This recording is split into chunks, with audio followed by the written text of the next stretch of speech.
Good evening, ladies and gentlemen. Welcome, everybody, to episode 363 of the Hoots podcast. Pleasure to speak to you all for the very first time in the brand new break free studio in lovely Chicago, Illinois.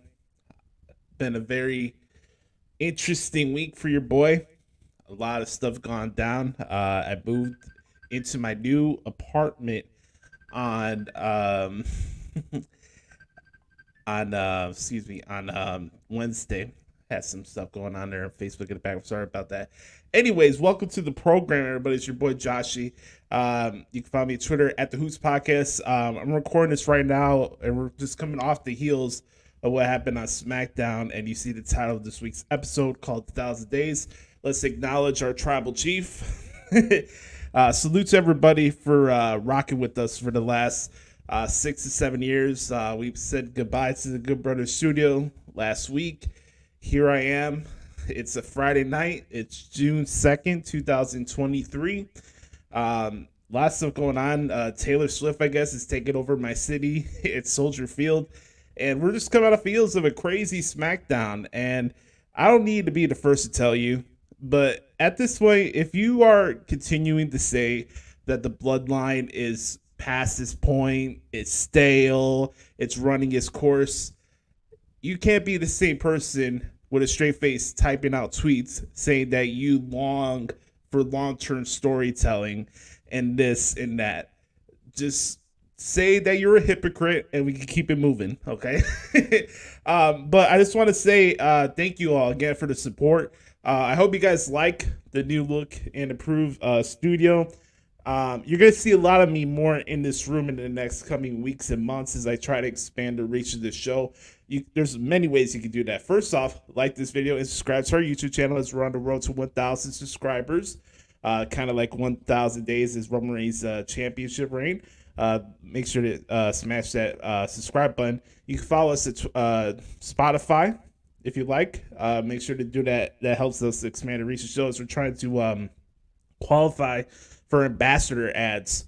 As people are watching this right now, I'm more than free to talk about what happened on SmackDown. If you have your thoughts, good, bad, indifferent, your thoughts on the new title, the thoughts on how the show ended, anything that's on your mind heading towards Money in the Bank, we got a lot of ground to cover here on this episode of the Hoots Podcast. So for those who are watching us live right now on YouTube, just comment below in the chat box. I won't judge you. Just be respectful, and we can have a fun wrestling conversation.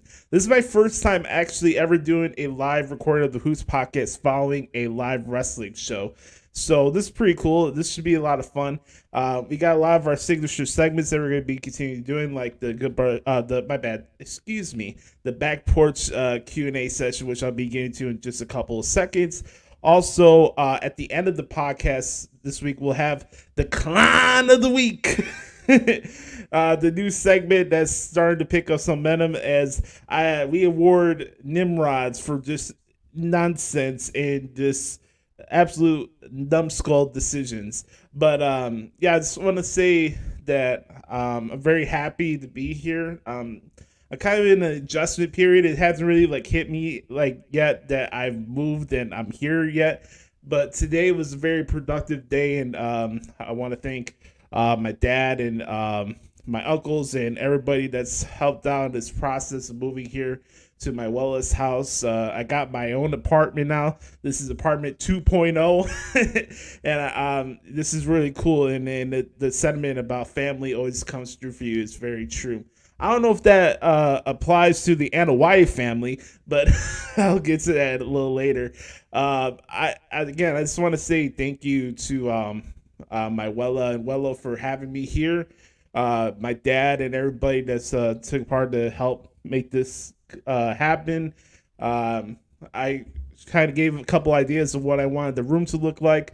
We're going to do a couple little different things. I might add a TV as where I'm looking across right now from the camera, where maybe I could do a live stream reaction show of a pay-per-view or whatever with you guys, and we could do that. I think that'd be a lot of fun, and I think we could make that happen. I'm open to suggestions. Maybe might do some more topic videos. I might do some more I don't know, reaction videos. You're gonna see a lot more of me inside this break free room, and I want to explain that a little bit for those who don't know why I'm calling this the break free room. I've always said, for those who are watching this or listening to our podcast for the first times, that I've treated the show as my mental escape. I deal with mental health. I'm not alone in that battle. We're just coming off the heels of Mental Health Awareness Month. And this room, this podcast, what I do for a career really is a lifesaver for me. And it really keeps my mind off of bad things. And this is where I can escape and talk about something I'm passionate about, something I love and I care about. And we can just have fun. You know, that's the deal. I'm open to questions. I'm open to having any conversation. But we're having fun talking about the greatest form of entertainment in the world, and that's professional wrestling. Whether you're a fan of WWE or AEW or anything like that, I understand there's a lot of tribalism right now. But really take honage of the fact that we have the greatest form of entertainment, and I think a lot of us take that for granted because of just stuff that really doesn't matter at the end of the day. And I use this platform as the opportunity to not only get my name out there, of course, this is stuff that I want to do for a living, I make no bones about it, but also at the same time, it's really about just making an impact and trying to do something different and try to bring something different to the table. I've been doing podcasting like this for over 10 years now, and we're very close to reaching 1 million downloads overall on Anchor, which is insane. I never thought we would get to that point. But you know, we're making steady progress on this YouTube channel, and I had to take some fault on it. I haven't been as frequent of making videos as I should have since I've had this YouTube channel since 2011. But I promise you guys that you're gonna get more content on here at the Hoots podcast. And I just want to say again, welcome to the Break Free Room. This is my sanctuary. This is my room of peace, and we can just talk.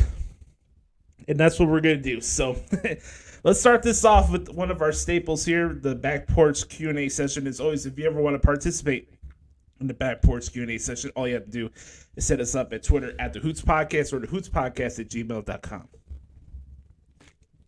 Take a swig of water there real quick. Okay. Yes, let's start off with the good brother Chris Zaletta at XTeenZaletta24X on Twitter. Throw up the X, ladies and gentlemen. All right, Chris here says, thoughts on Jade losing the way she did at Double or Nothing? You know, I'll tackle this right now because there's a lot of ground to cover here tonight. We gotta do Battleground, Night of Champions, and whatever the hell that was on Sunday in Las Vegas for AEW. Yeah, I'll say that for right now. So Jade, yeah, I mean, if I had to pick the right person to take the title away from her with the storytelling that they try to do in AEW, it would have been Chris Statlander. Under these circumstances, no. It feels so pertinent to have the title change. I don't see why then Ty Valkyrie could have won it, you know? Maybe you don't want to get yourself in the hot potato situation. I mean, they've done it already with the TNT title, but I think for me, I'm happy that Chris Statlander is back. She was on a track to getting a championship anyways before she's had her ACL surgery.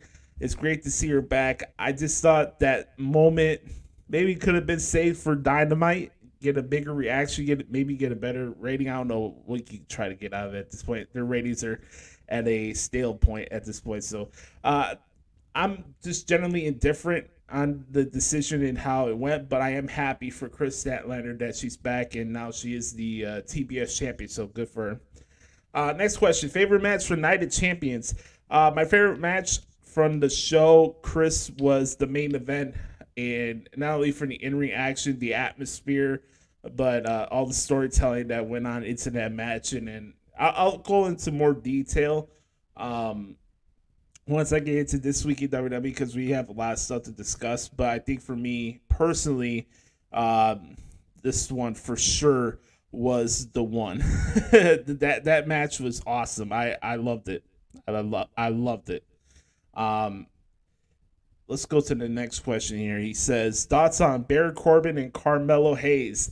I thought it was cool. I popped for it. I'm not gonna lie. I'm a fan of Baron Corbin. I think he does get enough props in the ring, kind of like the Miz in some ways. Yes, he doesn't have the greatest win-loss record, but good for Baron Corbin. I mentioned this before the draft happened, and everybody got talked about the free agents and stuff like that. We talked about this here on the podcast at Hoots, is that you could have guys like Baron Corbin or Mustafa Ali and etc. Maybe some females along the way make some appearances on these NXT shows, give a new fresh perspective and let them do some work. So do I think Corbin and Melo are going to have a long feud? No. Do I think Carmelo Hayes is going to lose the NXT title to Baron Corbin? No. But just like Apollo Crews or Dolph Ziggler or etc., going down to NXT is not a demotion. It can really do some good stuff for your career. So I think it's a cool deal, and I think Melo and Corbin will put on some good matches. Everybody thinks like, oh, Carmelo's gonna carry Corbin during the feud. I don't know about that.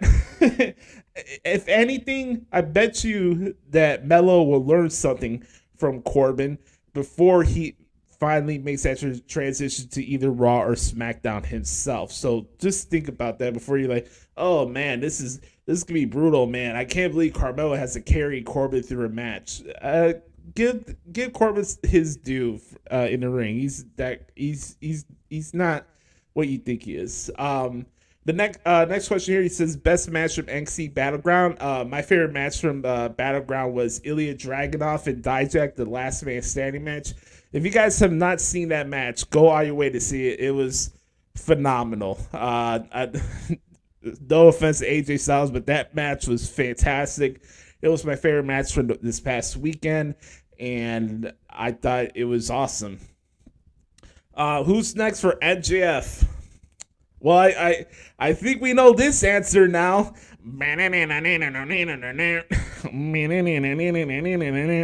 I'll tell you right now, unless it's Adam Cole, doing something and calling out MJF, nobody can tell me right now it's not CM Punk, because it's AEW. And I'm saying that as Punk is my favorite wrestler. I'm going to say some stuff on this podcast that will make you believe that I'm not a CM Punk fan, but there's a lot of hysteria and hoopla and hyperbole that goes around the discussion of CM Punk and what he is and what he isn't and his legacy and a lot of that. And I'm going to give you an objective, fair point of view on CM Punk from my point of view as an observer, as somebody who's covered the industry for a living. And you may be surprised by some stuff I say later, so make sure to check out what the hell is wrong with AEW a little later on. It has to be CM Punk. He's the Taj Mahal guy. He's going to come out Collision. They'll have a confrontation. I bet you any money Punk will be the guy to take the title off of MJF before 2024. You heard it here first on the Hoots podcast. All right, let's go to the next question here. Against all the odds, it's next week, Masha or Killer Kelly wins the dog collar match. Let me just say, shout out to Killer Kelly and her waterfall. Mama mia, that girl is hot. Also, I would like to say, shout out to Masha Samlish. I'm a big fan of her work. I think she's tremendous. I think Masha will win for whatever reason, and I don't get it, man. Like, I give Impact props that they give Killer Kelly like time for promos and the cool vignettes that she does, but for some reason she never seems to get bigger wins or doesn't get a chance to go for the title. I don't see it. It's not just been an Impact. It was her run in NXT UK. I don't know if she was ever lined up to be in AEW or not, but maybe I just see more Killer Kelly than most other people do. Yes, I put over her waterfall, but she's everything. She can work. She can talk. She has character. She has presence. I don't know what else you could ask for in a professional wrestler than Killer Kelly, but that's just my opinion. All right, next question. But as far as the match is concerned, probably Masa Shamovich will get the win on that one. Have I seen Fast 10 yet? No, I haven't yet. I heard some people say that they didn't like it, but I'm a mark for Fast and the Furious movies. Hell, I was watching one earlier today as I was getting my internet set up finally here at the apartment, and we got that all situated today, so that was pretty cool. But yeah, I haven't seen the movie yet, Chris, and I'm very excited for it. It's I want to see it. Thoughts on Trish and Zoe pairing? Good for business. No qualms here, no complaints on my end. I think it's going to do really well for Zoe and her resume in getting a starting point. And here's the thing, you know, with Zoe, she could find herself lost in the shuffle. A very good wrestler. I don't know if the main roster crowds would have the patience to let her develop and showcase what she can do from a personality standpoint, like the crowd at the Performance Center does. Look, it's two different things. You have the same people going to these shows at the Performance Center, and I'm not criticizing people. I think that's pretty cool. Hell, if I was living in Florida right now, I would go to NXT every week. Something to do, love wrestling, go to the shows. I'm not judging anybody. I think that's cool. But you got to think about it from a context standpoint, right? What resonates in Orlando is not going to resonate in Bumblefuck, Nebraska on the second SmackDown on the road to so-and-so pay-per-view. You know what I mean? Or Raw, since she's on Raw, right?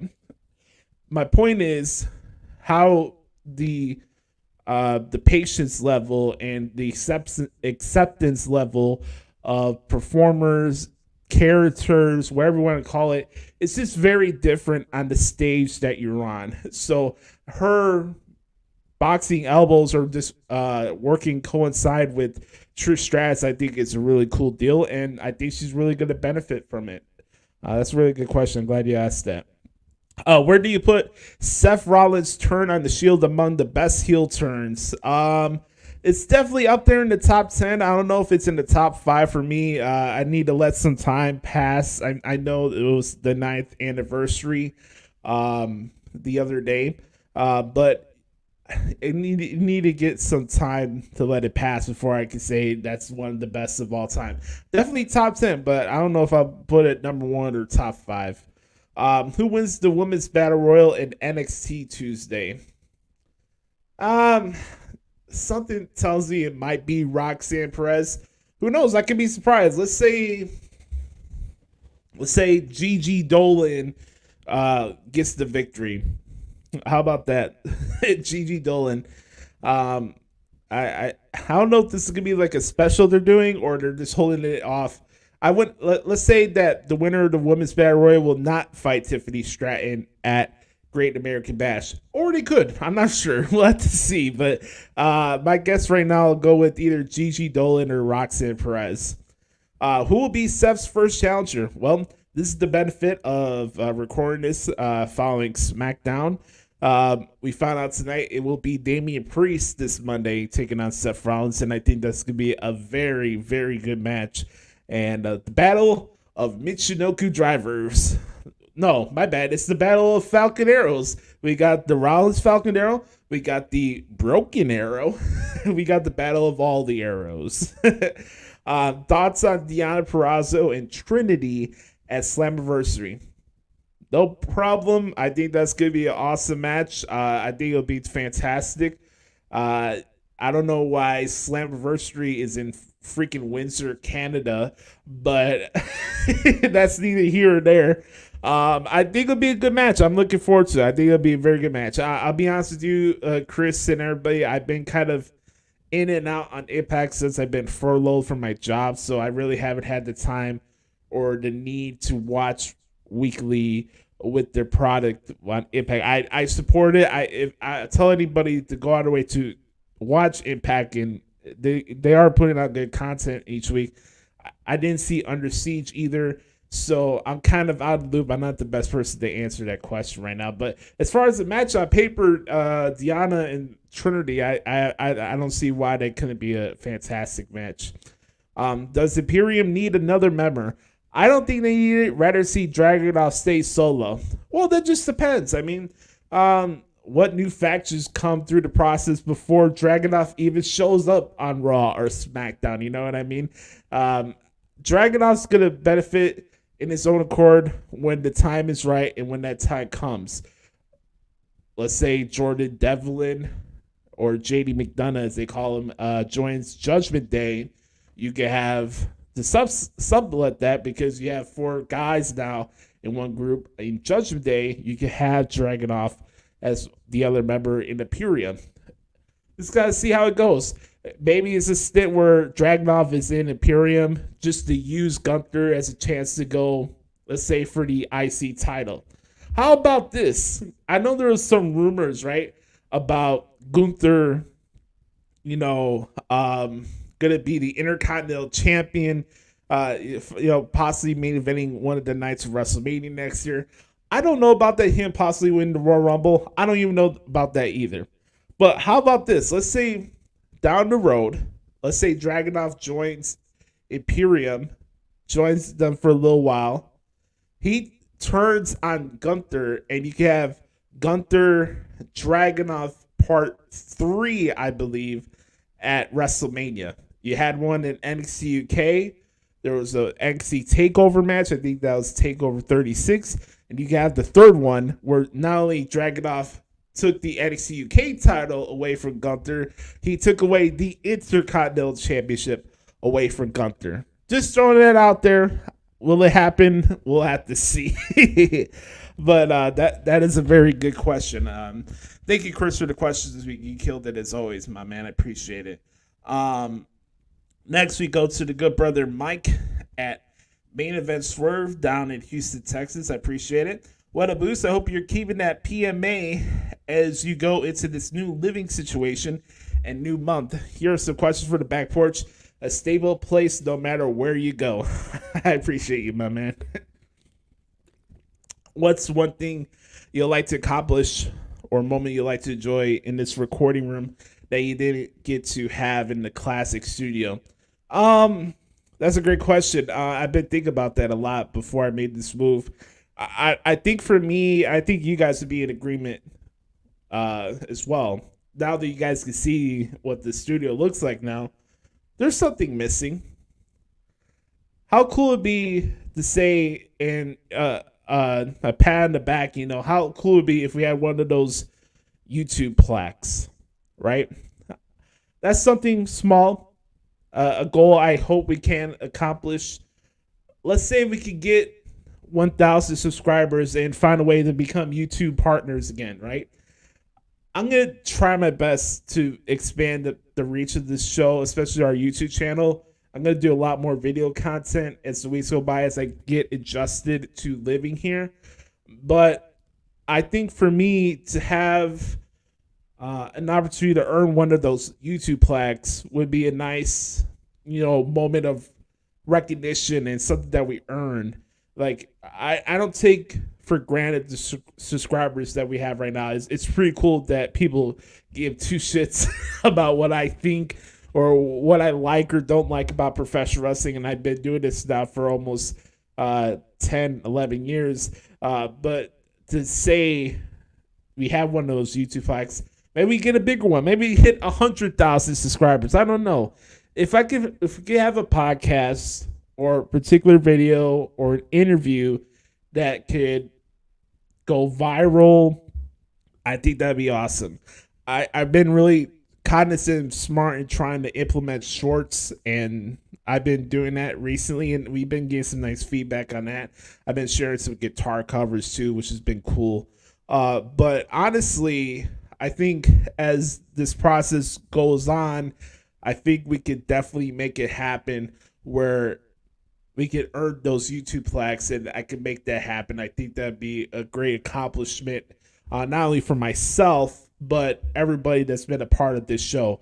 like that YouTube plaque will be a representation of Adam, of Brother Carter, of Pat, of Sam, of like guys like you and Chris who send questions every week, Nate the Great, everybody that's been part of the referee Tony, B Rob, everybody. It's a representation of what the podcast that Hoots stands for and what it represents, and that's really something I really want to accomplish. What could come out of doing some live stream of pay-per-views? I don't know. I want to see and take this 1 week at a time. And I think there's a lot of great opportunity here to expand the reach of the show that maybe I couldn't have over there. I don't know. That's a new thing with this new environment. And I want this to be an enjoyable experience. I know it will. It'll be a great spiritual experience as well. And there's other stuff that I'm working on myself as well. And I'm just very excited for the future. So I know it's a long answer to the question. I don't want to ramble on too much, but that's where my head's at right now. I saw that WWE's hired writers, producers, camera operators, etc. So with that, what would be the job you would want in WWE? Great question.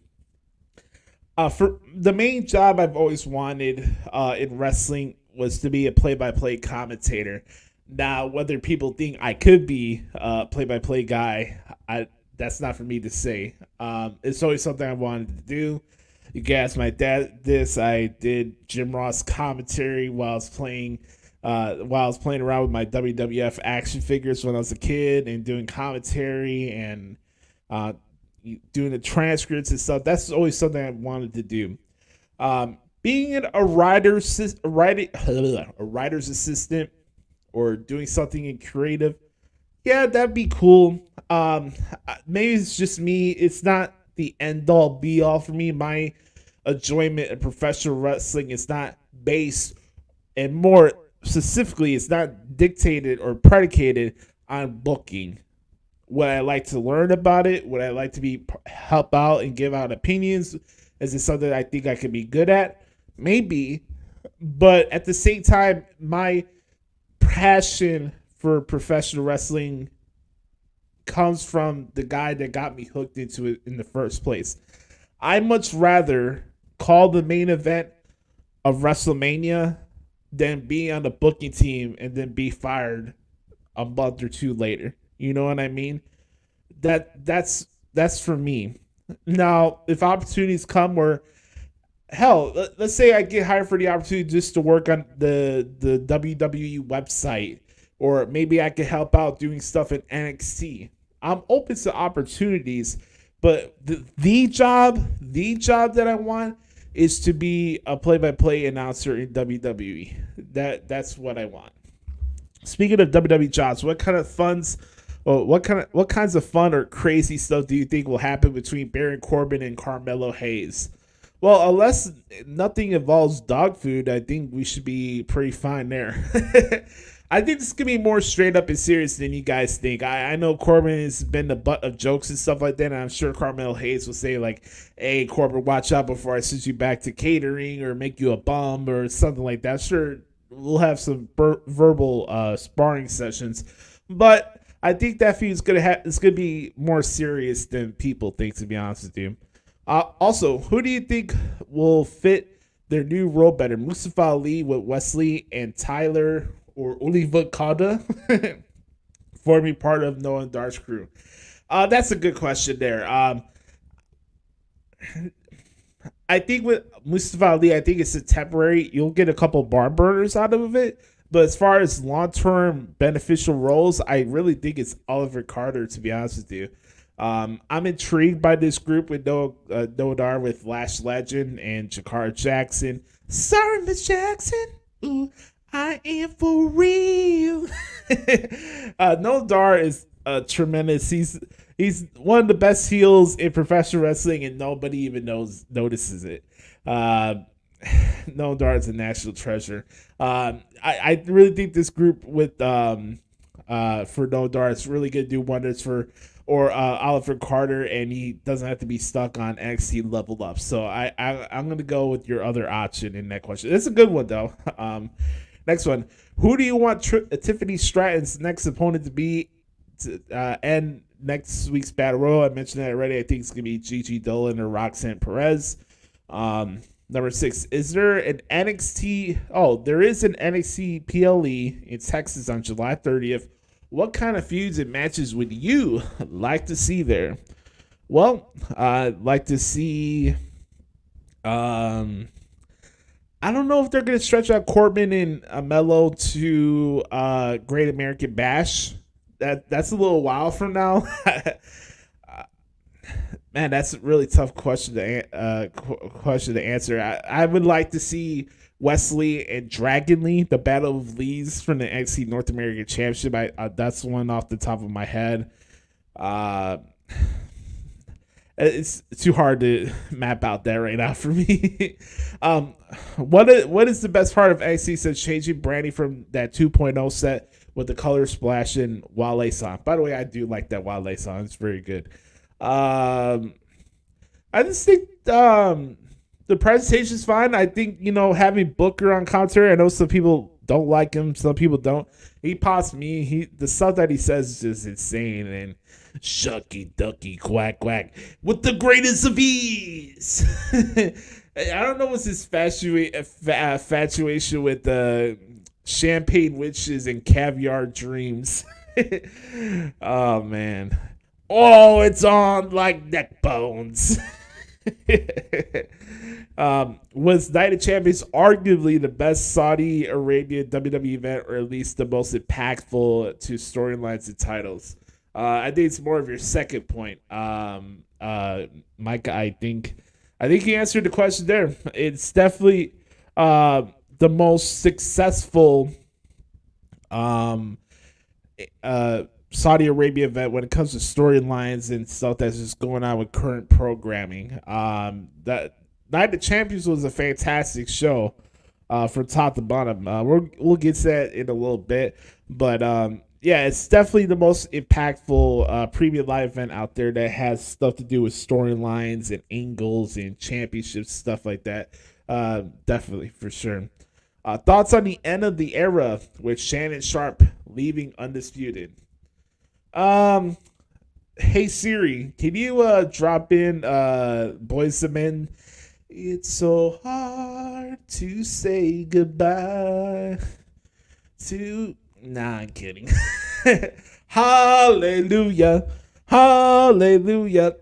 I can't tell you how happy I am that this show, Undisputed, is having a makeover. It's going in a different direction. I hope it was officially scrapped as a whole, but I could not give two you-know-whats about that show and Skippy Bayless and Shannon Sharp.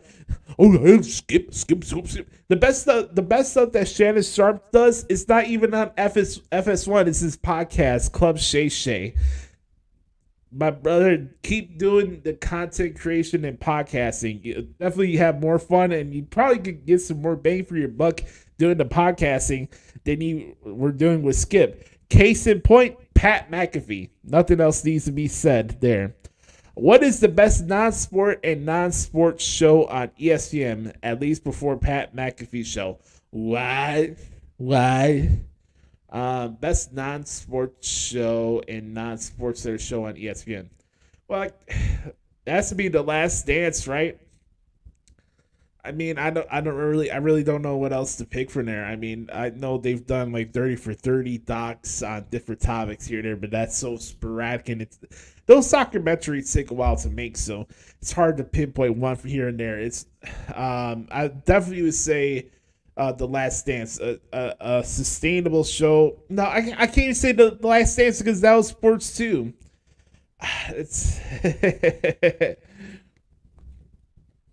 I can't pick one. Most of all of them have always been about sports. I mean, yeah, you had highly questionable with Dan Le Batard and his dad. But besides that, the rest have been hit and miss. Like, I'm not a fan of Get Up. I'm not a fan of Max Kellerman's This Just In.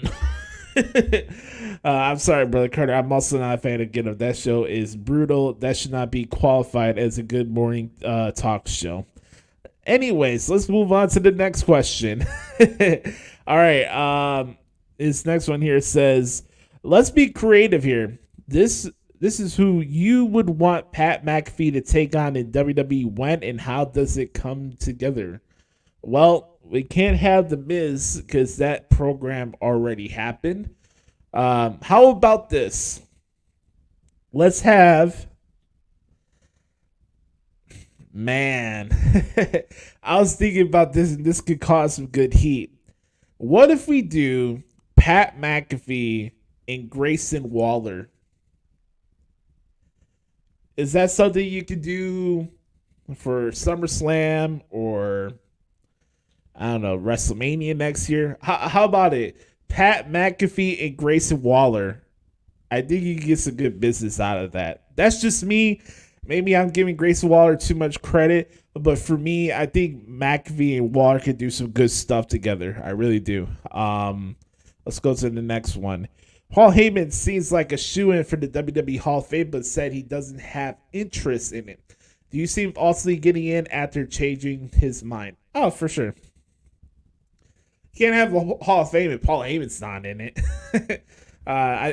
When that time comes is when it's the time for him. And that's his decision, and I respect that. But, yeah, for sure, he'll definitely be in the Hall of Fame. Heyman said that Jim Ross is the best talker of all time because he had to get everyone over. Do you agree with that?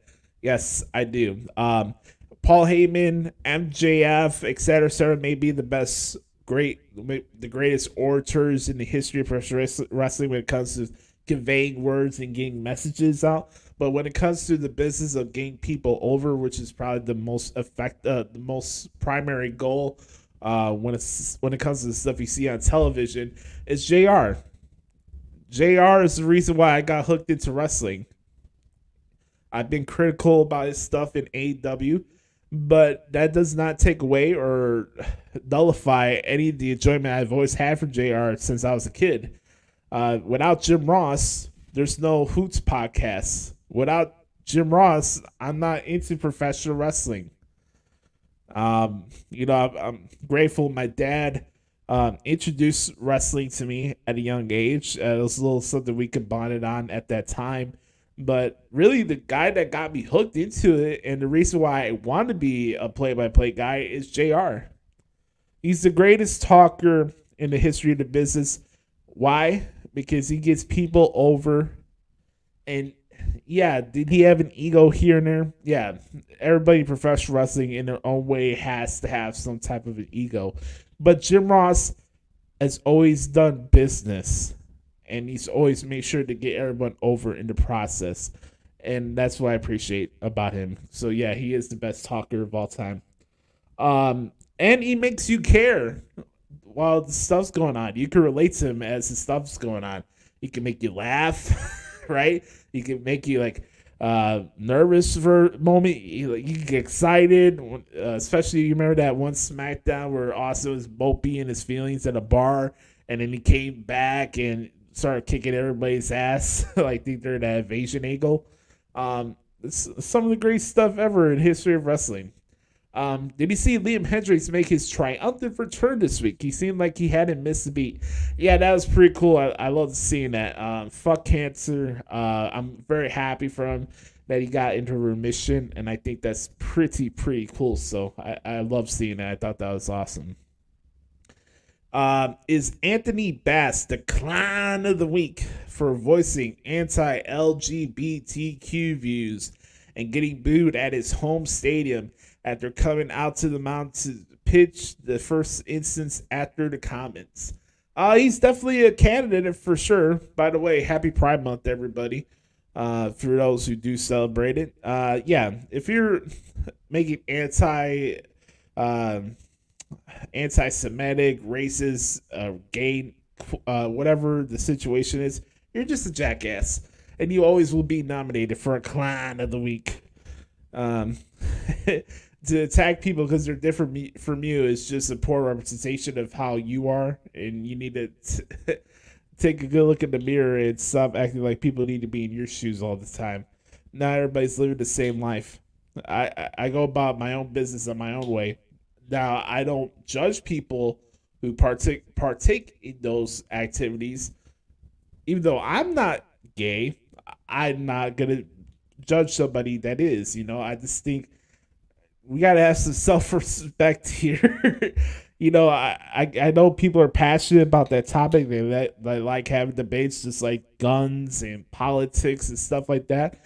But when it comes to the Pride Month and stuff like that, even though I'm not part of that community, that doesn't mean I don't.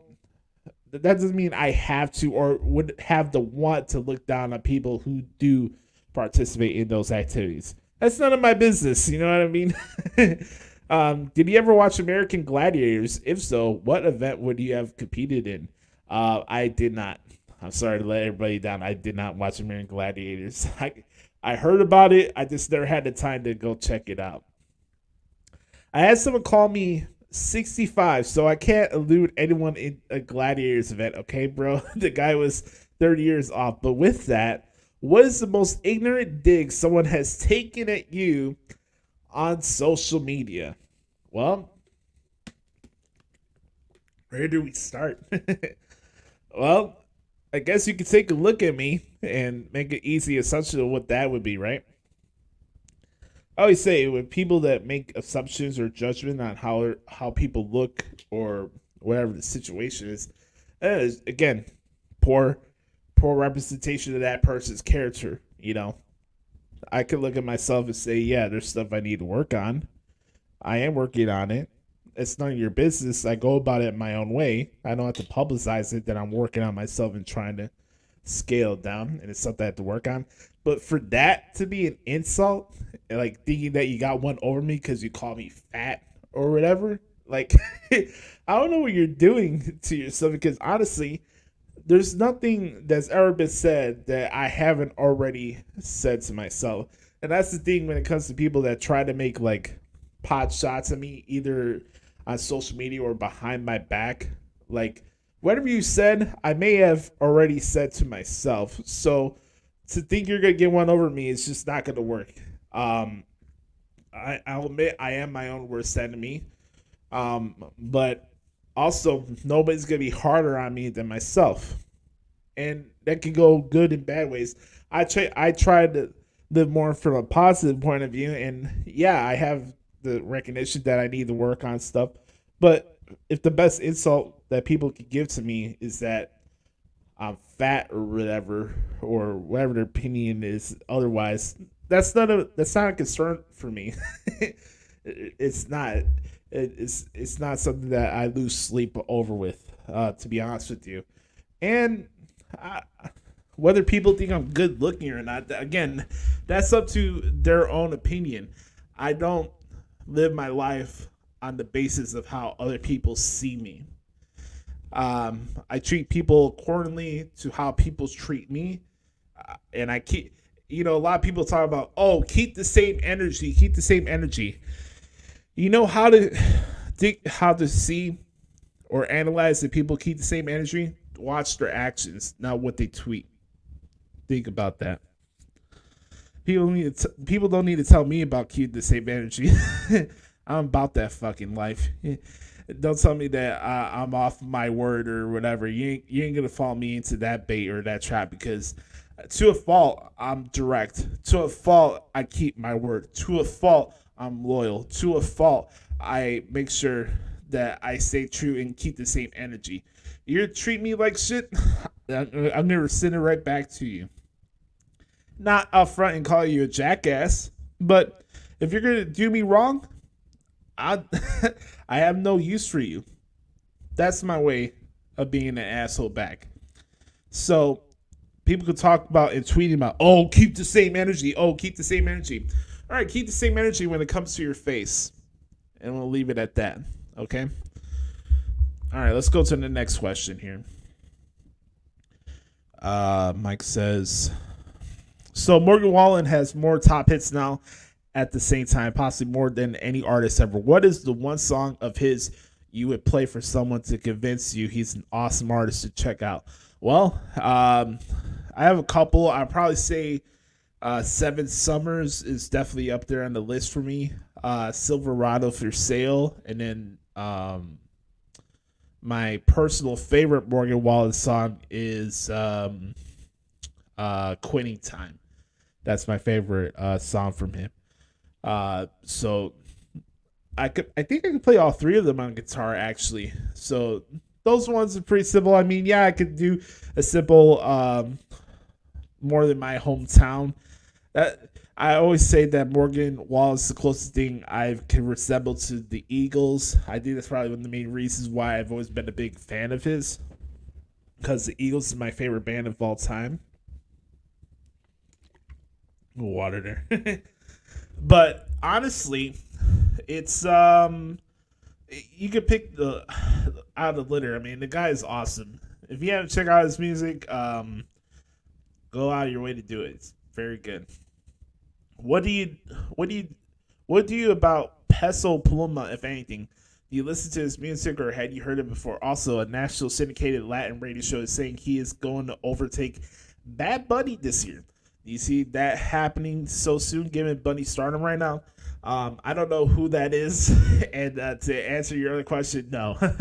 I think this overall with Bad Bunny and how he carries himself is not only the biggest star in Latin music, he's just one of the biggest stars in music in general. So I don't see that happening anytime soon. I'm sure Paluma could make a name for himself and get on the rise, but I don't know his music. I haven't listened to him, so I'm not one here to judge. But whether or not he's going to take over Bad Bunny and the star power, I don't see that happening. Here we go. Lastly, I'm going through an income decline this summer, to say the least. I'm bringing on one income in my household for at least a month. So, what was your mentality, your focus going into furlough, and what advice do you have for us to keep our head up and budget realistically?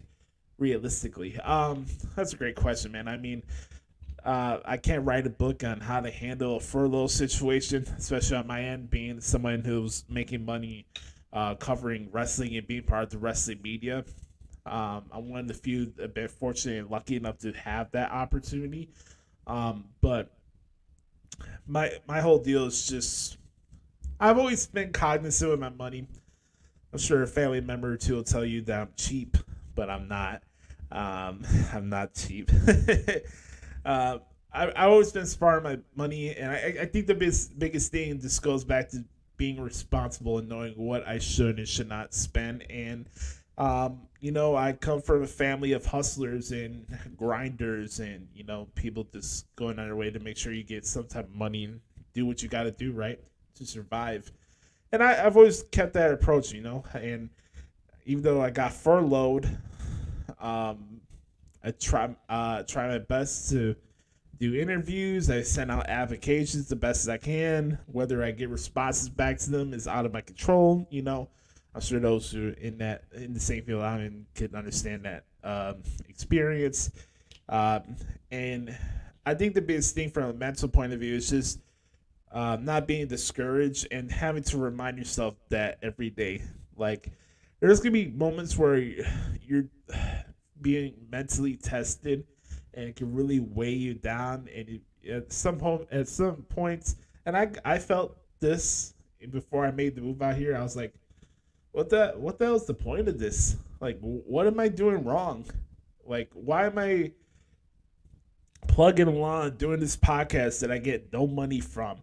Why am I waking up watching these wrestling shows knowing that how far away am I at for ever having the opportunity for working in that industry? How far am I away from getting back to where I was before I left for Dallas for WrestleMania and having to deal with these budget cuts, and where I've lost $7,000 through the process of not only the budget cuts for the New Japan articles last year, but just losing my job in general. I think I've lost 8,000 or 9,000 in the last 2 years off of that alone. And for where I am in my life, where I'm not married, I don't have kids, it's really not on my priority list right now, or on the back of my mind right now. I think in the last year or two, last year I made 24,000. The year prior to that, I think I made either 28 or 29. So hovering around that 30,000 threshold, I took a lot of pride in that. Yeah, I get it. It's not some 9 to 5 job or some other place on a higher level on a bigger platform. And that it's not a reflection of myself not wanting or have the fortitude or the need to apply myself.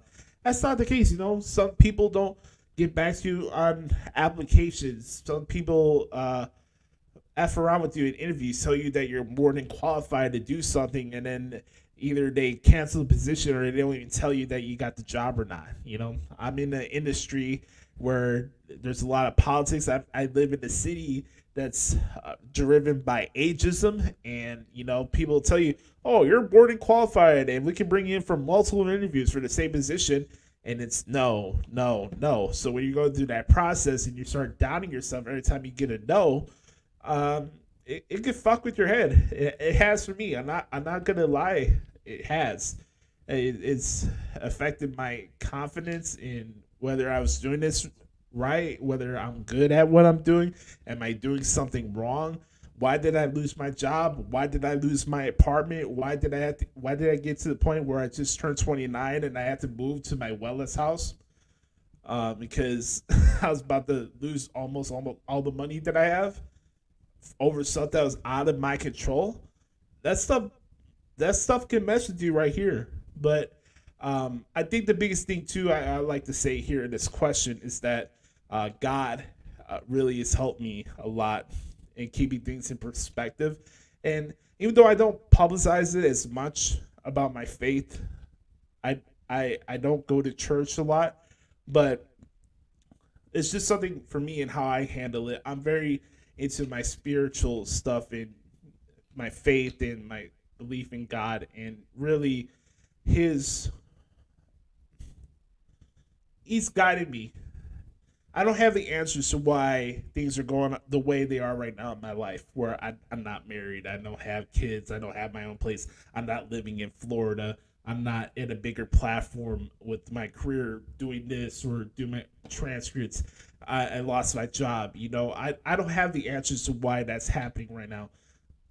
It made me, and I know one way or another he'll show me the way to why that's happening. And I'm letting him figure that out. I'm applying myself. I still send out resumes. I still tried my best to make sure that I'm getting money. I was helping my dad out, helping out with his food delivery route and stuff like that. And it's been a frustrating experience. I'm not gonna lie. I'm happy. I'm beyond grateful and happy to be here, to have this apartment. But I knowing that where I'm at right now, where I don't have my job back, it bothers me. It bothers me that I can't pay for these bills on my own that I was already doing for 2 years at the other apartment. I took a lot of pride in that I was paying my uncle Noel the rent on time every single month that I was in that house. I paid it on time. Didn't ask for money. Didn't ask for a handout. I paid him on time every single time. Paid for my internet on my own. Paid for StreamYard here that I'm using here on YouTube. Charges me $10 a month to do this, to have the tools and stuff to do. Pay $70 for YouTube TV, scrapping out cable. There was like a year and a half or so I was paying like $200 for cable and internet. I scrapped that. I had to use your brain some after a while. Really, all I needed was an internet modem and YouTube TV. I got everything I need now. I got internet that works fine. I can do my shows and do my articles. And if I want to watch something on YouTube TV or borrow a family member's Netflix account, so be it. But honestly, I took a lot of pride in being responsible, and I took a sense of pride and happiness that I could pay bills and stuff like that. It was my first apartment. Now, mind you, for those who are watching and listening for this first time, as I tell you this story, like, this is my first time doing this. I was proud to show people that kind of doubted me that I could live on my own, and here I am. I think it's my 4th month now in this freaking furlough. I don't have my job back. I can't help pay for the stuff that we installed for today. I don't know when I'm getting my job back. but I know things will turn around. I know things will come for the better, and that's thanks to God, because the moment I start becoming discouraged and stop doing this, or being depressed and feeling sorry for myself, is the moment that things are going to go bad, and I'm not at that point. So I'm grateful for everybody that's been supporting me through this process, but I just blaring my heart out to you guys. You know, I get it. There's stuff I need to work on. You don't have to look further. I get it. I'm working on it. But there's other stuff in my life that I'm working on too. I'm working on mental health. I'm working on trying to make sure I get my job back. I want to help out the best as I can. There's stuff that's out of my control, and I'm not alone in that fact. So, the saving grace that I have out of this is that I'm back home. I'm in a living environment where I have family members that are going to help me out along the way. And I'm just really going to try to keep things from a positive point of view.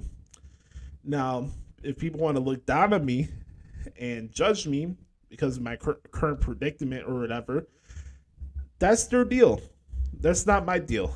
And for anybody that's struggling right now, if people want to thumb their nose on you, or regardless of whatever the situation you're going through, don't let that be a reflection on you. That's a reflection on them.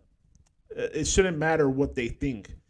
I'm very proud of the stuff I've been able to accomplish with this podcast in my career. And I know things will turn around soon. So I know I talked for a long time with that question, but it's really something that it's been on my mind, and I wanted to share that with all of you. So thank you for letting me get that off my chest. And here's to more funner times ahead. That's a great thing. Looking into the studio now, this new studio, this is the start of something new. Who knows? Maybe by the time WrestleMania rolls around, I'm back to where I was making $3,000 a month. Who knows? We'll figure this out.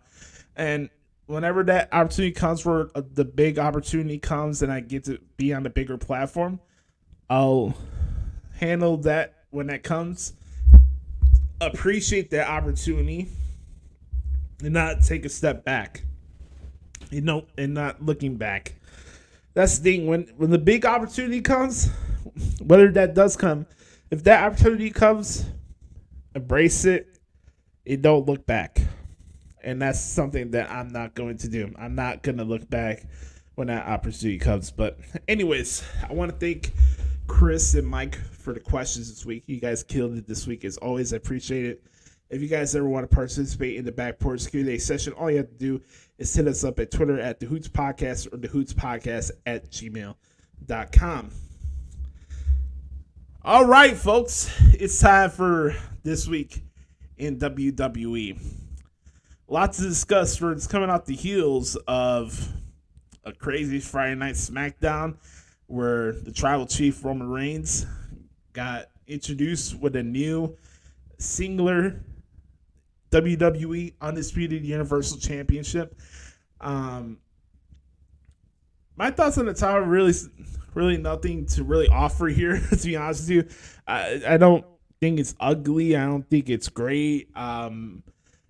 It fits on what his title reign is right now. And, him, they mentioned in the video package that the lineage of the title that he's holding is the one of the WWE Championship. So, the lineage is not going anywhere. Yeah, the namesake says Universal Championship, but whoever defeats Roman Reigns, whenever that time comes, they'll be the person to be like, hey, we'll switch this back to being the WWE Championship.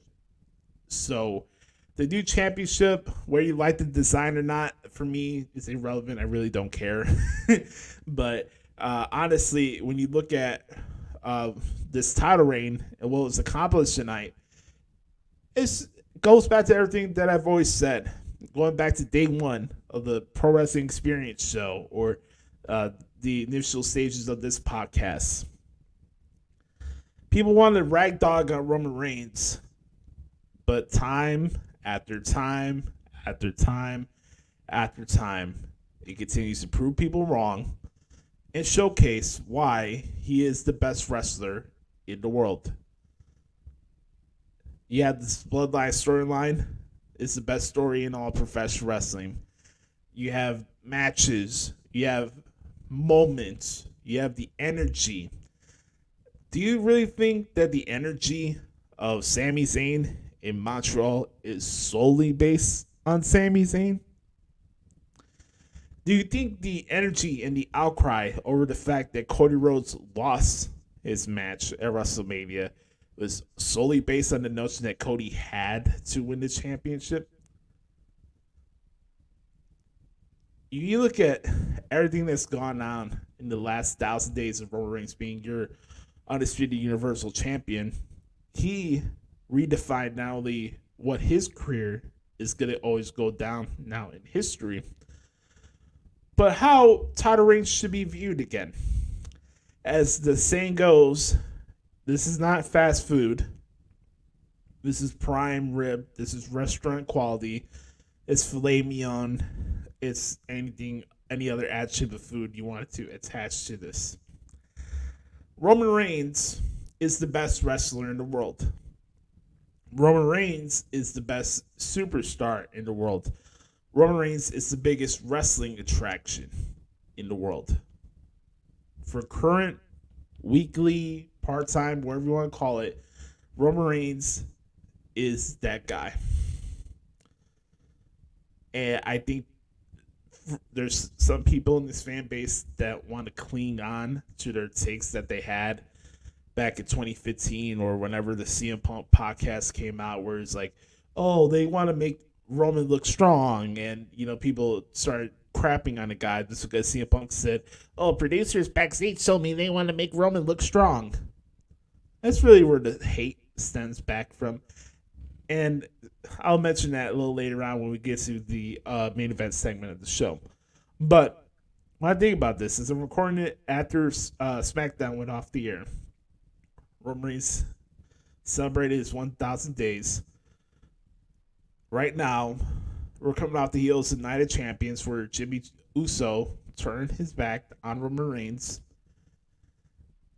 Things, even after following tonight's show, are up in the air as far as where things are going to go with Jey Uso. We don't know. Right as Paul Heyman and Roman Reigns are walking up the ramp with Solo, one moment Solo says he acknowledges his tribal chief and says he's worried about his brothers. People think, oh, Solo's turned his back on Roman.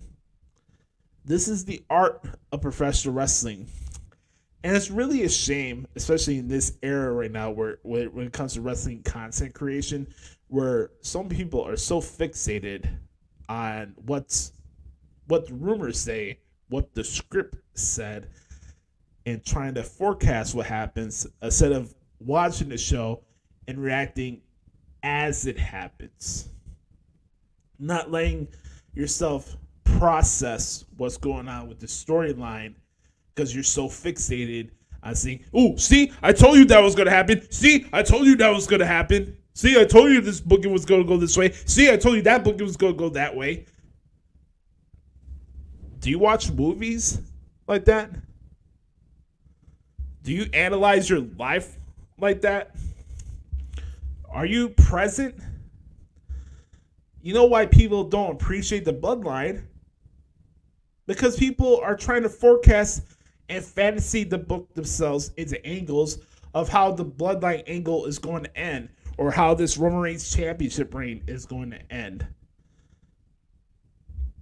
The only reason why people say on Twitter, especially, that this Bloodline angle is run its course is because fans do not know what they want.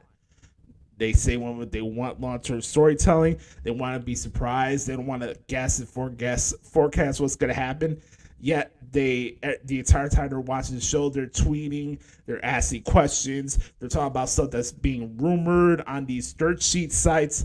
Yet these are the same people that get surprised something happens when they go out of the way to find spoilers. oh, this stuff is so predictable.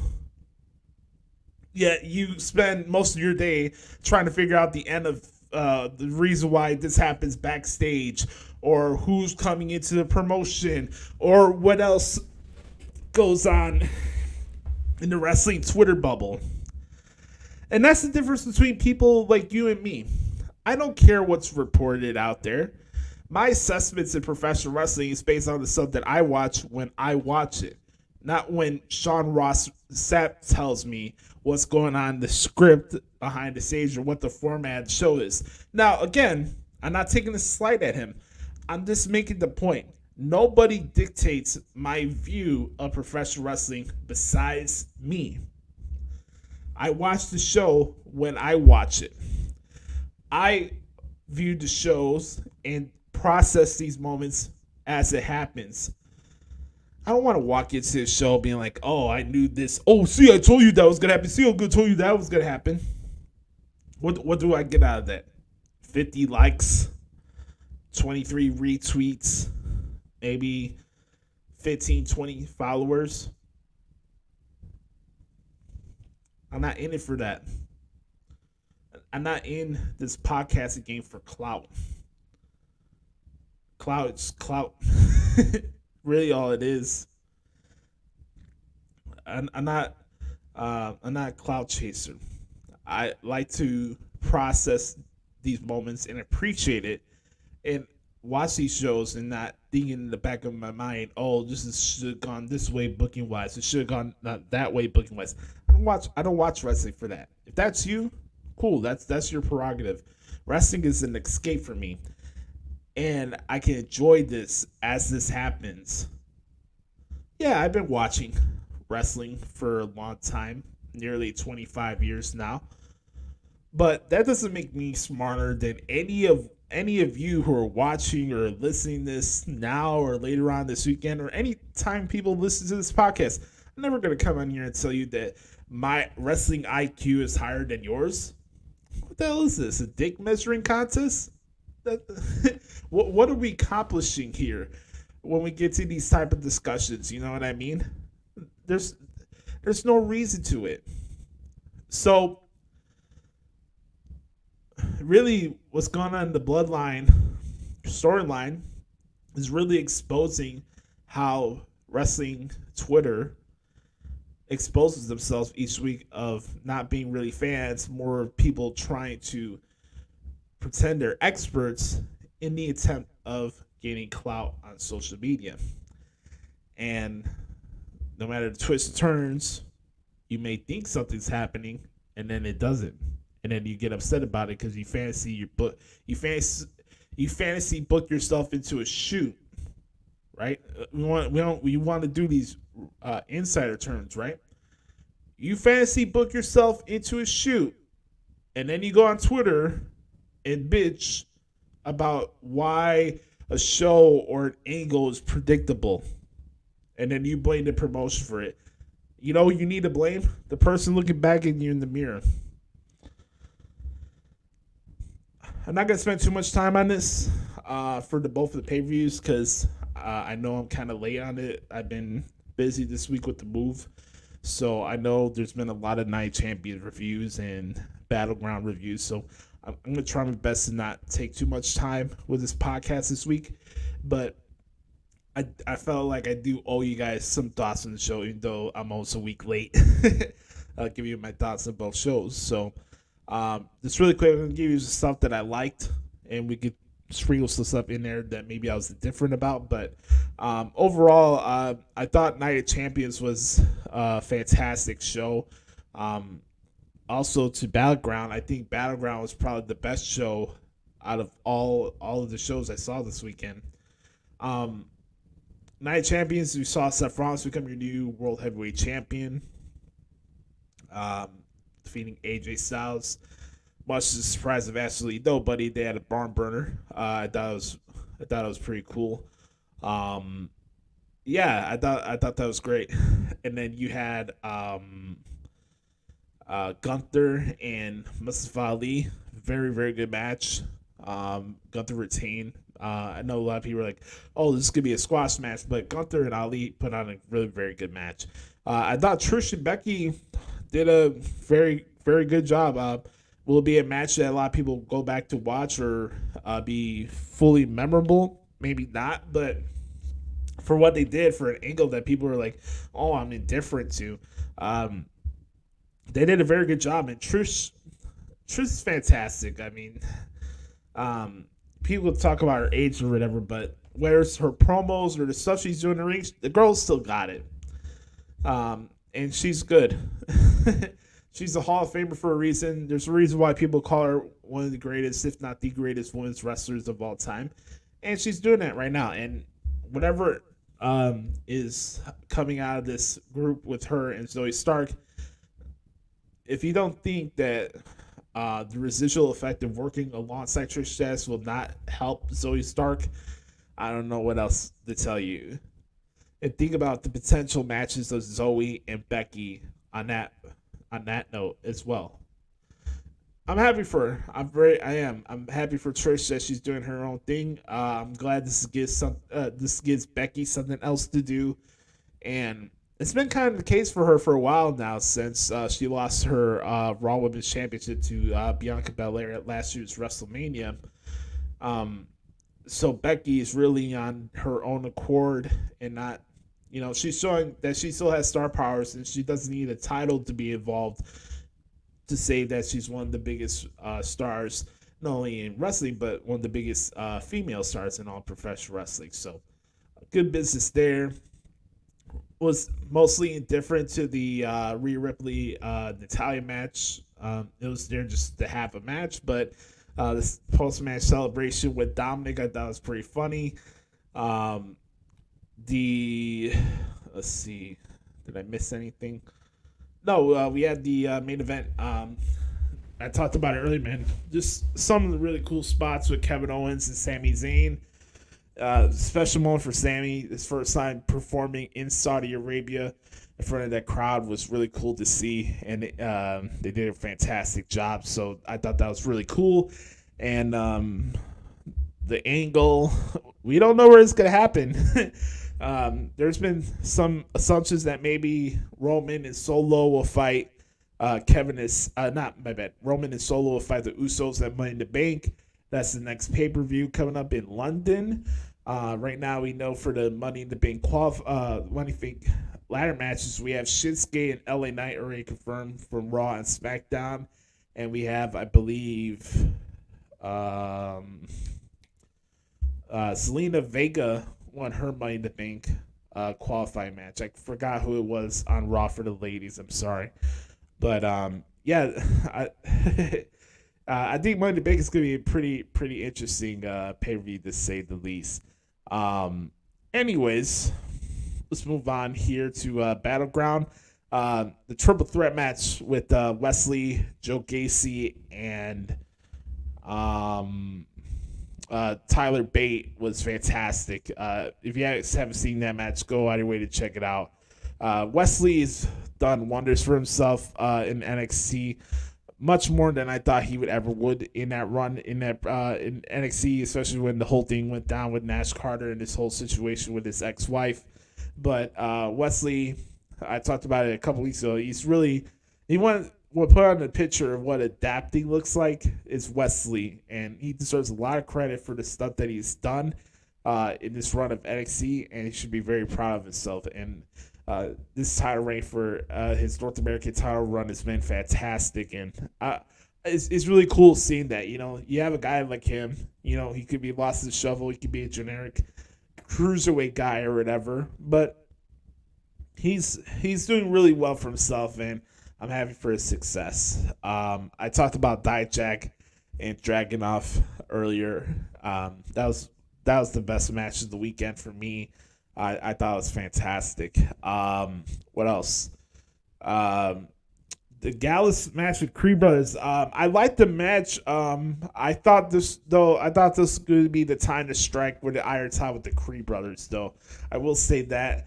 I think maybe it was a mistake not giving them the chance to win the titles, but it seems like Shawn Michaels really likes what's going on with Gals, so that should be a good sign too. Because those guys had a unique gimmick in NXT UK, and you guys that listen to the podcast and know me for years know that NXT UK for a long time was my favorite WWE show that was aired every single week. And I know a lot about like Gallus, Tyler Bate, Oliver Carter, Noam Dar, his match I'll be talking about next. All these NXT UK guys and girls, and Aoife Valkyrie, that's another one. Yeah, all of those people, I know them very well. And NXT UK was my favorite show. So the fact that he wants to have this long run with Gallus as champions, I don't see that as the bad thing, to be honest with you. So I think that's pretty cool that Gallus is still champions. But if it was me, I'd probably go with the Creepers. But I thought the match was fine for what it was. And then we had Noah Dar against Dragon Lee, the Heritage Cup match. I'm a fan of it. I'll say that I can admit that I'm probably in the minority. Like these Heritage Cup matches, round matches, whatever you want to call them, could be niche. It could appeal to niche audience, and I can respect that opinion. And maybe these type of matches do not resonate in a 20,000 NBA size arena, but for me, I really enjoy covering those type of matches, and those were one of the fun things to come out of the pandemic era of wrestling was those Heritage Cup matches and the title, and I really enjoyed those. And I thought the match that Noam and Dragon Lee had was really good. Maybe it was following the I don't know, maybe following the hot opener that maybe people were indifferent. Maybe it's just the way the match was formatted. I'm not sure. Maybe the concept of having the Heritage Cup rounds matches maybe doesn't work in the United States as maybe it would in the UK. But I appreciate it because I appreciate good technical wrestling. I appreciate all styles of wrestling. And I thought Nolan and Dragon Lee did a really good job. And really, those type of matches really showcase the good stuff that Noam Dar does inside the ring. Because I thought, yeah, the guy's goofy. He's a very good heel and stuff like that. But the guy's very, very good in the ring. He's very good. And glad to see that he retained. I thought Tiffany Stratton and Live Valkyria had a fantastic match. A really good match. It definitely picked up again towards the end of the match with Tiffany Stratton as your brand new NXT Women's Champion. She is a star of stars. I'll say that to the cows come home. She is fantastic. She's the total package. She's that damn good. There's nowhere I could critique her work. I mean, all we can say is what? She does have 10 years of wrestling experience. When you can tell somebody has it and does what she does in the ring, really, all the stuff that goes on with wrestling Twitter doesn't really matter at the end of the day. When you look at Tiffany Stratton, what she does inside that ring, how she cuts her promos, how she carries herself as a performer, sky's the limit for her. Really is. The sky's the limit is for Tiffany Stratton. And yeah, her character may be passe, but what she does in the ring is not passe. How she makes people react inside the arena doesn't seem passe in my opinion. She's good. She's very good.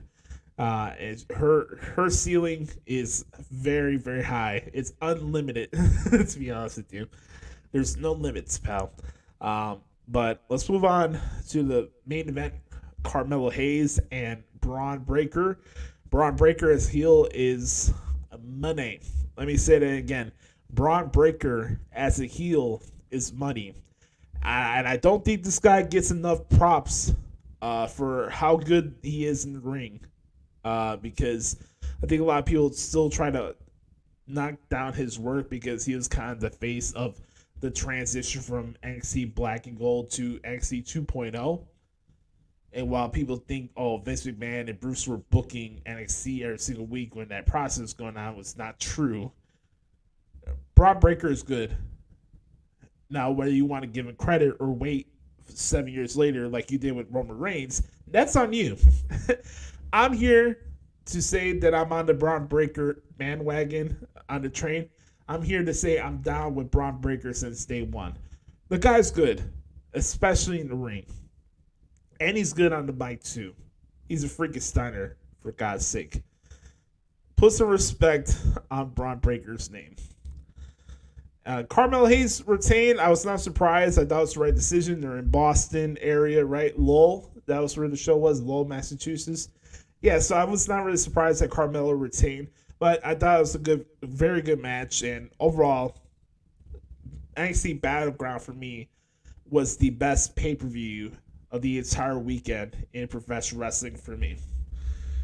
We knocked down 2 pay-per-views in the world of professional wrestling right there this week in WWE. By the way, I'd be remiss without mentioning, I always talk about maximizing your TV time, right? Best case example goes back to this week's Monday Night Raw, where you had Kevin Owens, Sami Zayn, Imperium, and Alpha Academy in one of the funniest segments I've seen in wrestling this entire year so far. On that note, it's time for the main event. It's scheduled for one fall with an unlimited time limit. And if you're easily offended, that's a you problem, not a me problem. With all that being said, it's time for another riveting edition of What the Hell is Wrong with AEW? And we're going to start this bad boy off in a 3, a 2, a 1. Beat your meat, beat your meat, beat your meat, beat your meat, beat your meat, beat your meat, beat your meat, beat your meat. I'm telling you, my time is right now.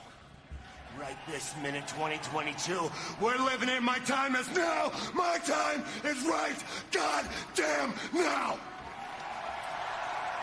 Man, what intensity. It's time for What the Hell is Wrong with AEW?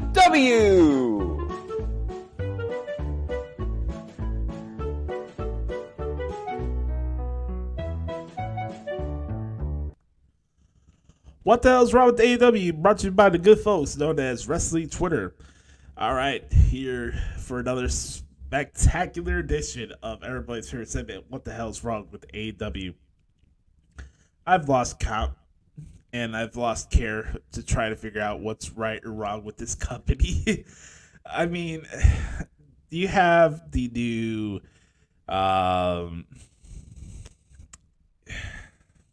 show coming up on June 17th. Much to the surprise of no one, CM Punk is coming back to AEW at the United Center. Oh, we're gonna redo the first dance and try to replicate that energy. Good luck on that, pal. Good luck on that. I was at that show. You really think you're gonna have that much of emotion where people like myself were crying in the crowd and think you're gonna replicate the moment and the energy that came from that? I get it. Punk is a hot button issue, and we'll get into that at the back end of this segment. But it needs to be said. I think a lot of people have a lot of this are very delusional at times when it comes to discussing AEW. Look, I keep it simple here. I've always said the biggest issue I've always had with this promotion is the fact that this promotion can't figure out what their identity is. I can't tell you what AEW is because half the time it doesn't really matter most of the time. It comes off like a dirt sheet vanity project. A lot of times it's just stuff that it's just outlaw mud show that's not fun to watch and sit through. It's just something that it's just there for me. And I want it to be good. I want it to be enjoyable.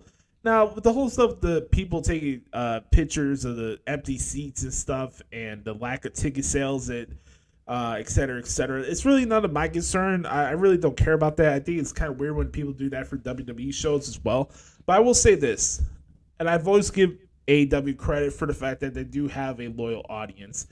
and that it's good to have another promotion around that has TV distribution inside the United States. I think that's cool, but it does not change the fact that when you call yourself All Elite Wrestling, when I've seen people attempt to create alternative wrestling, try to recreate the Monday Night Wars all the way back to TNA back in 2002, and we seen how that worked out, and we saw how Ring of Honor worked out, and we seen how Lucha Underground worked out. Tell me why I should think this is any different, and this is going to be any different from everything else that has flopped since WWF purchased WCW back in 2001. And that's really where the crux of this starts, and why maybe people think I'm hard or I'm too critical of AEW. Nobody wants AEW to be better than me. Think about that. My favorite wrestler decided to go to AEW. He decided to come back, right? 7 years. Had a crappy run in the UFC. He decided to come back to wrestling and be in AEW. But for what? And that's the thing. Like I can't sit here with a straight face and tell you that this is the second coming of WCW. Every time there's a little bit of, oh my God, you see the ticket sales at Wembley? Oh my God, they're gonna recreate the Monday Night Wars. And it's like this hysteria that's going around right now with the discussion of CM Punk right now. Like, oh, he's going to be in Collision. I literally saw somebody, I'm not going to say who it was, out of respect for them. I literally saw somebody say that with CM Punk come back to Collision, don't be surprised if that show draws the same amount of viewers as SmackDown. And I literally almost spilt water on my computer the other day when I saw that comment, and I was like, what? Excuse me? You're telling me that Collision is going to draw the same amount of viewers as SmackDown? We're talking about a promotion that has Rampage that could barely be lucky to have 500,000 viewers in 1 month. You're telling me that Collision is going to average or outdraw SmackDown all because CM Punk is back? Pause on the CM Punk conversation for right now. We're coming off the heels of Double or Nothing. I told you guys last week that I was not excited for this pay-per-view. Much to my surprise, this pay-per-view did not surprise me with the events that happened during this pay-per-view. And really, what's interesting about this, when you had the conversation about Wembley and Collision and CM Punk and these hyperbole conversations about where AEW is in the momentum, really, this is really a put up or shut up time for them. This is a new company excuse is done with me.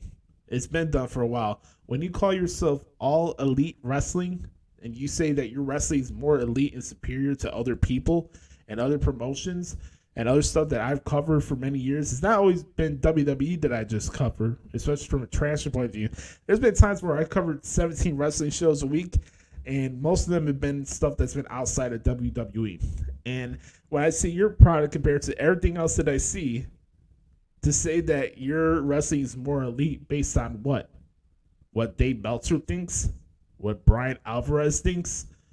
What the AW sycophants think just because it's something that's not named WWE? That's really what the premise is of why that promotion is praised the way it is, because it's not WWE, because, oh, it's so bad, right? And we had this pay-per-view, right? It's the biggest show of the year. This is the first pay-per-view they ever had, Double or Nothing. People could tell you that All Out's their WrestleMania, but honestly, Double or Nothing is AEW's WrestleMania. And you look at that card and you see this pay-per-view. How can people tell you with a straight face that this promotion is going to start making a lot of steam and momentum, and oh, you need to watch out. Oh, these people that are down in AEW are going to be made to look stupid. And people think there's an agenda now towards being anti-AEW. No, they do it to themselves. You call yourself All Elite Wrestling. You want to come off with a pretentious attitude, with a pretentious thesis statement, and act like your shit don't stink. And then you get defensive and salty whenever people call you out on your crap. Let's be honest here, okay?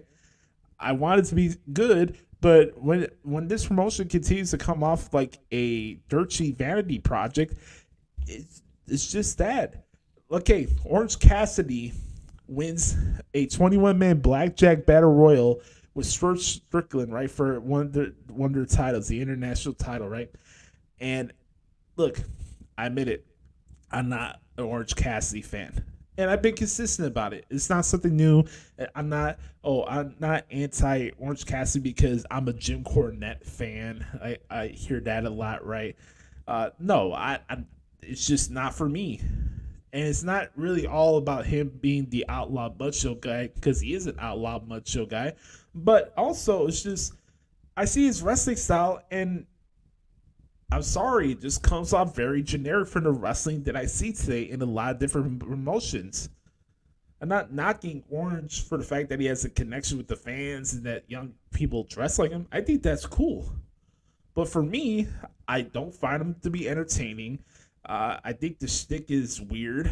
I think that his wrestling style, more importantly, is generic, and I'm a guy that's all about in-ring stuff, and it's just there. I can't take it seriously, and especially for the fact that you have the serious battle royal, right?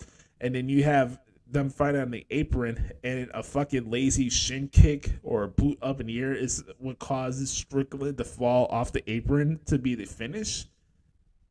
Like, come on.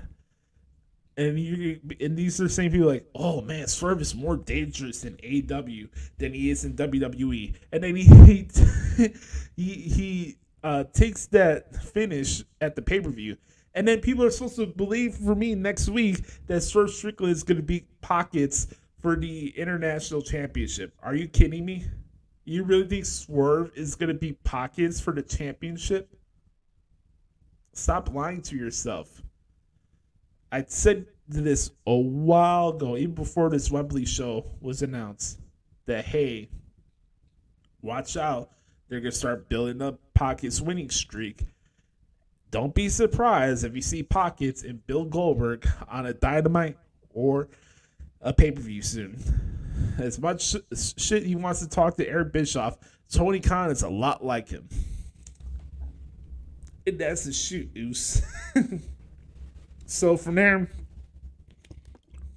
we go from the Mud Show Battle Royal to a Mud Show unsanctioned match where Sabu was basically useless in this match. And this is what I call the Chris Jericho House of Torture. This is the entertainment of the January 6th appreciators. We get Adam Cole, Chris Jericho. A match that a lot of people were excited for. I was excited to see Adam Cole back in a serious match on a pay-per-view. Even though I haven't been a fan of Chris Jericho, what he's been doing for a long while now. Even then, I was still excited to put that to the side and see Adam Cole back in the ring. I wanted to be good, but the crowd didn't get two shits about it. Not only that, people are starting to see through, whether people want to admit it or not, people are seeing through what's really going on with Chris Jericho, not only with his work, and I'm not talking about his matches. I'm talking about the angles, the storylines, the faction, the angle. All of it is stupid. Coming on here saying to you with a straight face that Chris Jericho can't wrestle anymore or he shouldn't be wrestling anymore is stupid, or he's having bad matches. I'm not saying that. When I talk about Chris Jericho, you either putting a blind eye to it because people are still seeing Judas even though it's a heel, which is the stupidest thing on God's green earth. Chris Jericho as a character right now stinks. I'm not saying that he can't wrestle or he can't put on good matches, but tell me that he doesn't put himself in positions to make himself look good at the expense of these younger guys in AEW. Now, when this was going on at the initial stage of the promotion, when he was carrying the company on his back, I understood it. I was actually enjoying some of it. For a moment, I was kind of into the inner circle, but as time's gone on, especially now this stupid group of misfits having this stupid mud show match. Poor JR and his coffee got knocked down during this match. It's like everybody's taking momentum. Oh, let's drop Jericho and his vortex on it. Here's Eddie Kingston. Here's Ricky Starks. Oh, where's Action Andretti? Right? What happens to him? Oh, Adam Cole's back. Oh, let's put him against Chris Jericho. And then we get this shit, and nobody cares. What does Sabu have to do with anything with Adam Cole or Chris Jericho? Just for the sake of him being out there? He puts on a blazer, takes a shitty bump through a table, and is not seen after that. Even then, Chris Jericho with 4 Nimrods out there, and him getting his ass kicked by Britt Baker. He loses the unsanctioned match. And not only that, he loses the mixed tag match later on, right? Him and Saraya lost the match to Adam Cole and Britt Baker. So what? Is this over with Adam Cole and Chris Jericho? You mean to tell me that this feud with these guys are over? Now Adam Cole has 2 victories over Chris Jericho in a span of the week and made him look like a jackass the week prior in the Falls Count Anywhere match with Roderick Strong. Again, I'm not taking away from Chris's work in ring. I'm not stupid. I've also been one of the biggest Chris Jericho fans for a long time. But his stuff, especially for the last 2 or 3 years in AEW, has been pure and utter garbage. It's not good. It's not good television. And everybody knows because it's already been made out in the public that he's part of the creative team. And then he really tried to flex his political muscles after the Brawl Out situation. Oh, this is my locker room now. Who are you fooling, guys? We see it right through our television screens.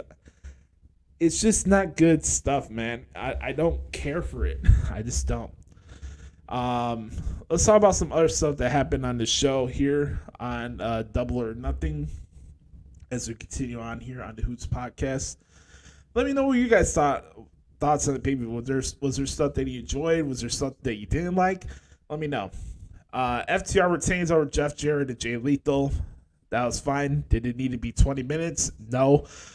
Wardlow retained over Christian Cage in the ladder match for the TNT title. I thought this was okay. I thought this one also went a little bit longer than it needed to, but Wardlow retained, which was the right choice. Something's up with Jamie Hayter, so she lost in 3 minutes to Toni Storm. Toni Storm is your new AEW Women's World Champion. Yeah, her media scrum was something to miss. What a charisma machine, right? We had a 15-minute open house rules match with the House of Black and the Claim and Billy Gunn. I thought that was okay. The best part of the match was Max Caster's diss towards Buddy Matthews in his rap. I wish I could pull it up for you guys, but I don't want to get copyright strikes from Don Stevens, right? Whatever it is. Yeah, I don't. This match was fine. It just wasn't necessary, I guess. And then we had the whole stuff with Jade Cargill, with Ty Valkyrie, she retained, right? And then loses the title in 48 seconds to Chris Statlander. I talked about that earlier. Really, the best stuff that you pick out of this pay-per-view was really the last 2 matches, and good for them. I mean, despite the angle being shitty, I thought the 4-way match between MJF, Sammy Guevara, Darby Allin, and Jungle Boy was awesome. I really enjoyed it. And props to all 4 guys. MJF won with a headlock takeover again to retain the title, and MJF was on fire again on his media scrum. Guy's the man. I can't continue to praise this guy enough for why he is what he is. And really, you look at the stuff he does, and it's just fun. Yeah. MJF is the man. I give praise his work to the cows come home. But it's unfortunate. I think he knows the writing's on the wall for him, that he's going to lose the AEW title to CM Punk. Because when it comes to CM Punk in AEW, he's Hulk Hogan. CM Punk is Hulk Hogan in AEW. How ironic is that? Because Eric Bischoff treats Hulk Hogan the same way Tony Khan treats CM Punk in AEW. And it's so ironic because Punk was taking shots towards Hogan when he made his return. Now, I'm not a Hogan fan. I'm not taking shots at him. I'm just talking about the irony in all that, right? So, MJF retains. We'll have to see what's next. I did find it funny. He said after the pay-per-view, right? He's like, why the fuck would I want to roll in John Moxley's blood? I thought that was pretty funny. MJF's media scrums are fantastic. I always do appreciate it. They're really good. So, yes, MJF retained at Double or Nothing. He continues to be successful in spite of AEW being AEW. I hope the best for him in his continued run of being the champion and holding the Triple B. But until then, I had that fear in the back of my head that this guy is just cannon fodder until Punk comes back and takes the title away from him. And we'll really see how things get juicy with this whole bidding war of 2024. Because MJF, I have no concerns about him delivering consistent and entertaining stuff on television. It's just the rest of the roster is just there. And that's the thing. MJF is successful in spite of AEW. And that's just my opinion. That's how I see it. And then we had the main event. Please, for the love of God, expired this stupid anarchy in the mud, football fuckery, whatever the hell you want to call it, jackasses parade on a circus pole. Just end this. There's so many things I could pick out from this match that was so freaking stupid. Whether it's the band with the weird guy rocking blackface. What the hell was up with that? And then have the play Wild thing the other time. The entire half of the match, right? And it's like, it gets to the point where, don't make me turn my back on Major League. I like that movie. I'm a fan of it. But it's so weird, too, because the Blackpool Cuckold Club are heels now, right? John Moxley's a heel. So why the hell is he still coming out with Wild Thing music? It's so ass backwards to me. I just don't get it. So that was what it was. You get your regular stuff, Outlaw Mud Show match, bleeding. The Dead Courts ref is bleeding. Shocker. I'm surprised Aubrey Edwards didn't come out for more attention and got herself busted open. That didn't happen. She got whacked with the guitar earlier in the show. I thought that was pretty funny. Besides that, just a match I didn't really care about, and it went on, and then I had to hear excrements, brutal commentary, and Taz, and especially Tony Schiavone and his conjecture and his opining of what's going on with the shows. And out comes Don Callis, and he's doing commentary while everything is going on. And we know the whole angle that's going on with him and Kenny Olivier, and things are going to pick up there. Kanose Takeshita costs the Elite the match, and basically we were led to believe that Wheeler Useless is a tough guy now, and that I have to take him seriously as a main event guy because he attacked Olivier with a screwdriver. And and here's the thing, everybody's talking about the sparkling super kick from Matt Jackson, right?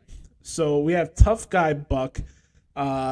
He gets laid out in the backstage area by a pickup truck while his brother and everybody's getting their ass whipped for 15-20 minutes. This dude is backstage with the props machine loading up some type of whatever you want to call it to load up his boot to fire off fireworks as the super kick goes off.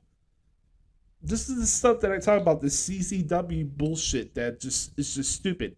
Yeah, did it surprise me that I was like, whoa, but again, it's just stupid. It's just not for me. It's not for me. If you popped and you thought that was awesome, good for you. I didn't care for it. So yeah, Wheeler Useless picks up the victory for the Blackpool Cuckold Club thanks to help from Don Fallis and Kanose Takeshita. The Walmart edition of the Walmart version of Kota Ibushi. That's how your WrestleMania show went off the air, with the Elite losing to the Blackpool Cuckold Club. Whoopity doo. On the road to Forbidden Door, where once again, Lucha Man takes it up the ass by AEW. And, yep, that was your pay-per-view. No care whatsoever for me. I didn't care for it all. The last two matches were good, but... And I'll admit, I didn't pay to watch this pay-per-view. They weren't getting my $60. Forget that. I didn't get my $60 for that. That pay-per-view is not worth $60. Hell, that pay-per-view wasn't even worth $5. To be honest with you. All right, let's get to the CM Punk stuff here, because that's what everybody wants to talk about, right?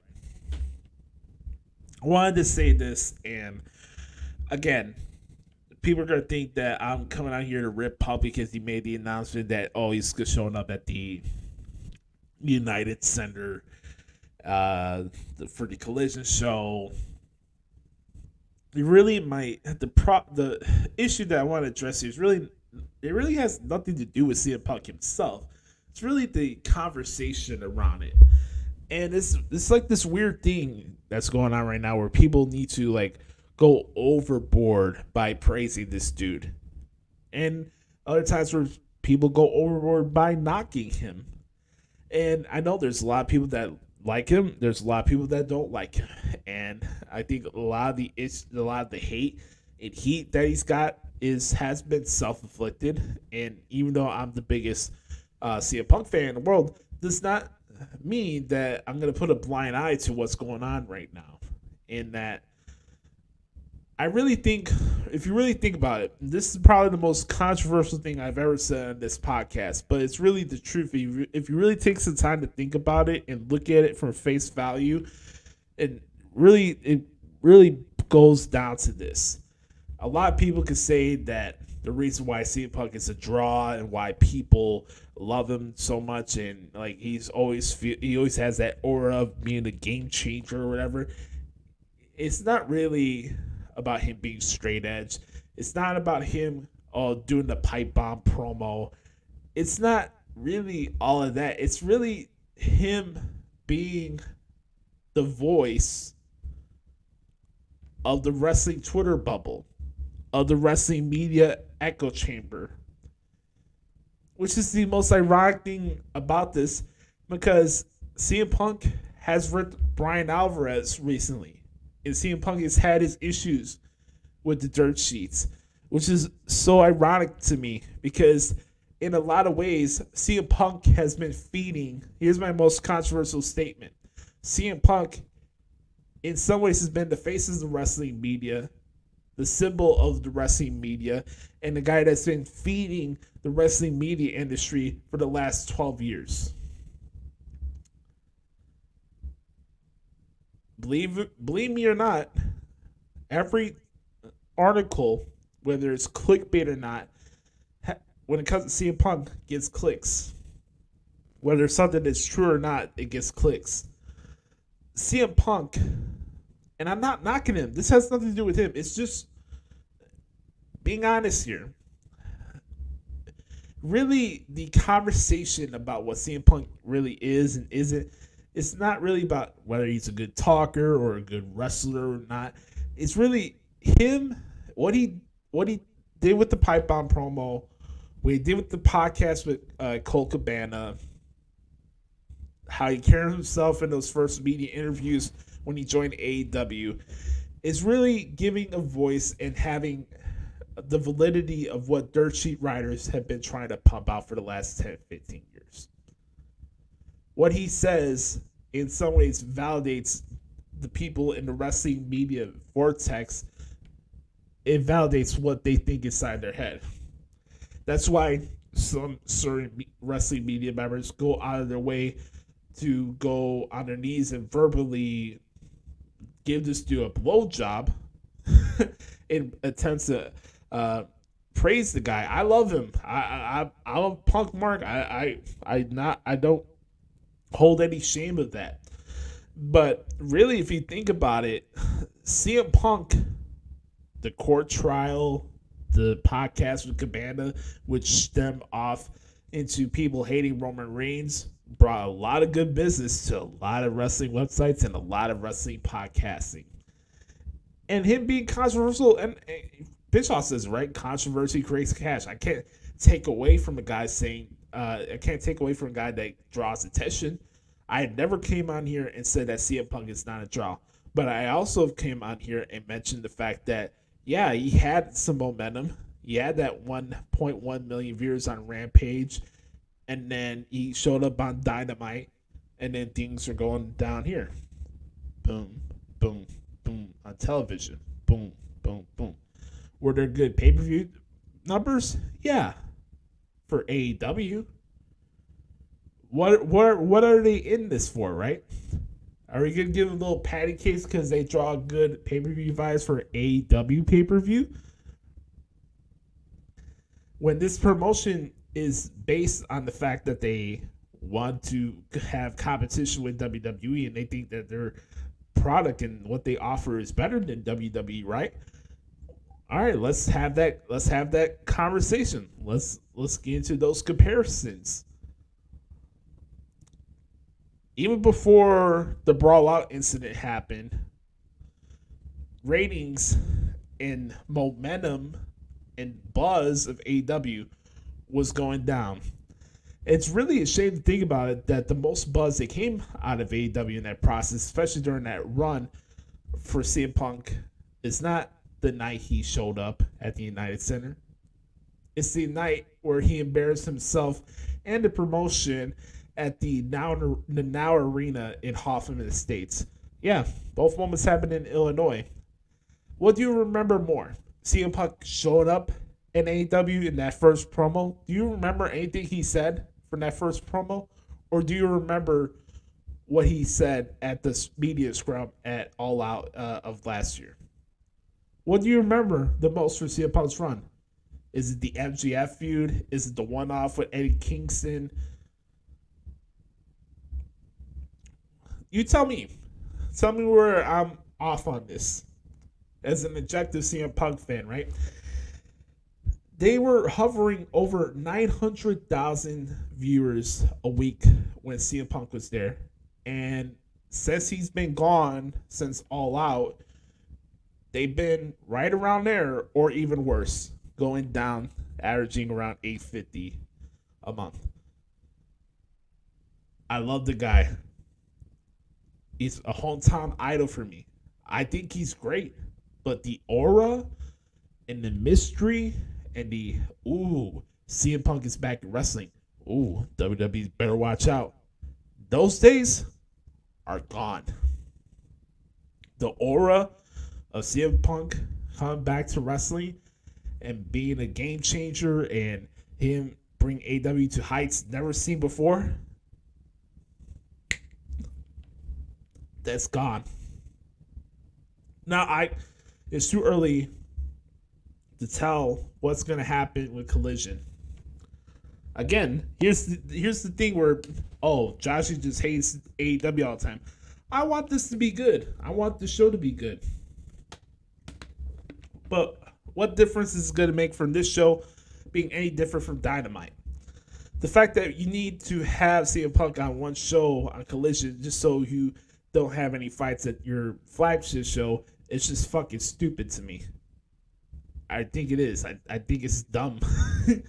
Yeah, you could have your show at the United Center, but what happens after that? And I said this before to people that I've done shows with before.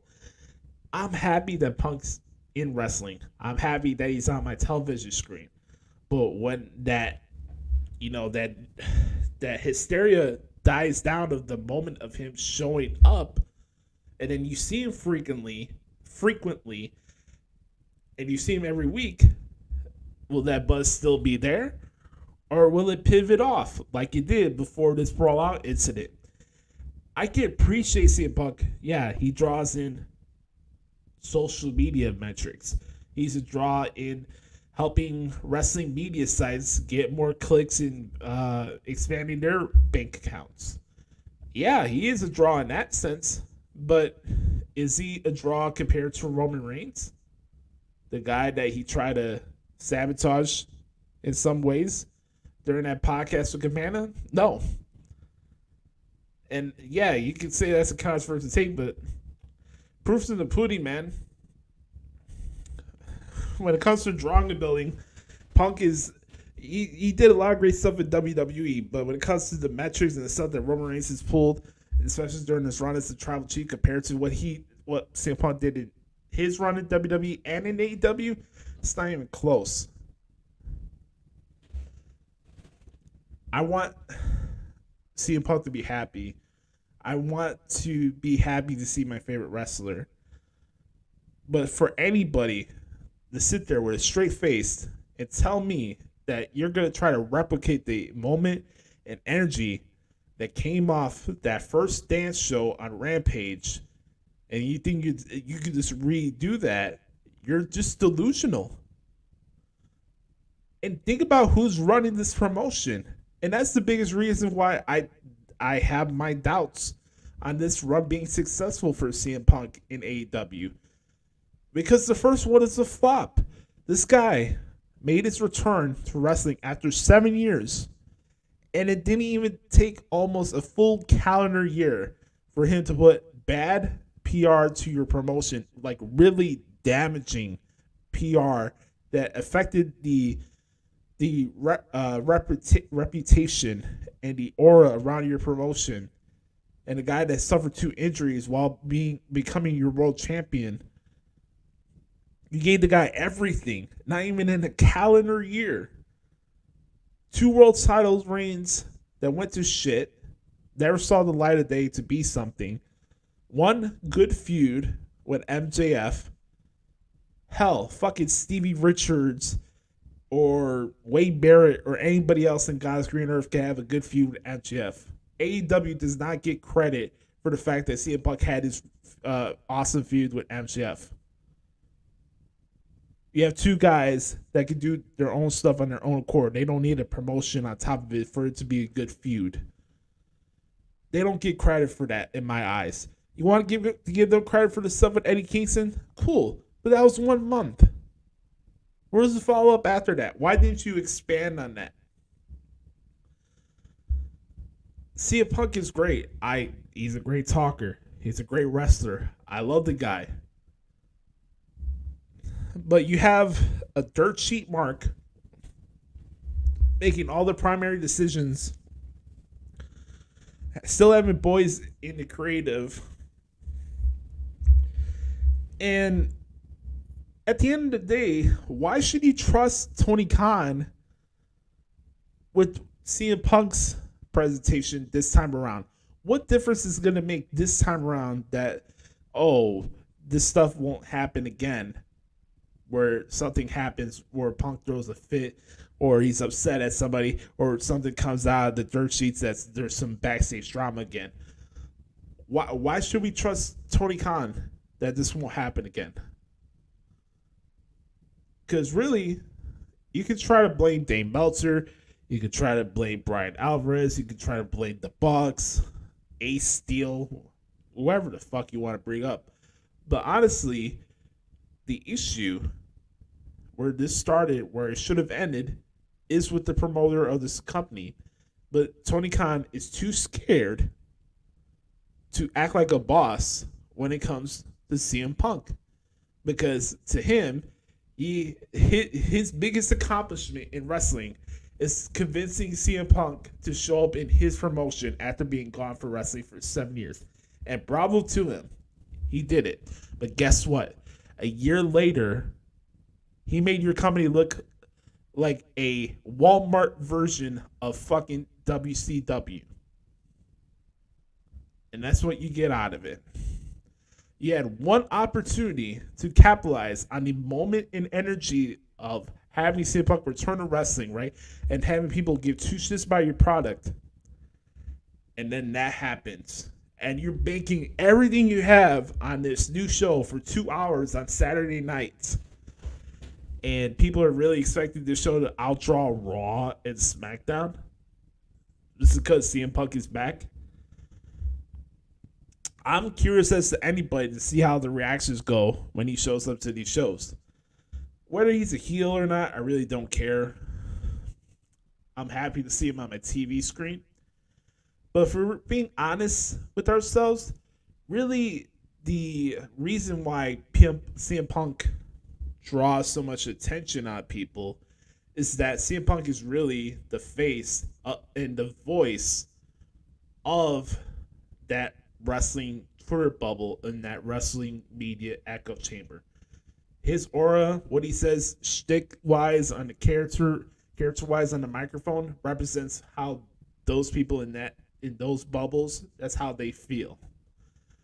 And the fact that Tony Khan, another person in that bubble, chooses to act like a mark and a fanboy instead of a boss when it comes to CM Punk is why we ask the question every single week, what the hell's wrong with AEW? This has been What the Hell is Wrong with AEW.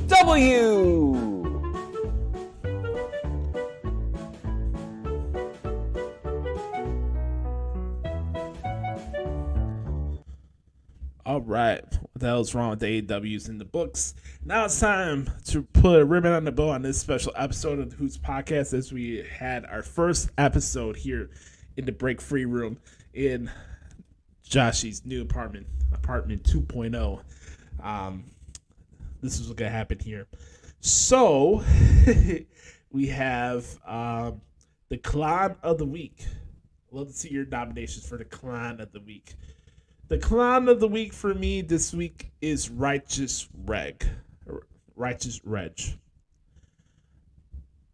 Yeah, you heard the comments, the question he posed to Bryan Danielson during the media scrum.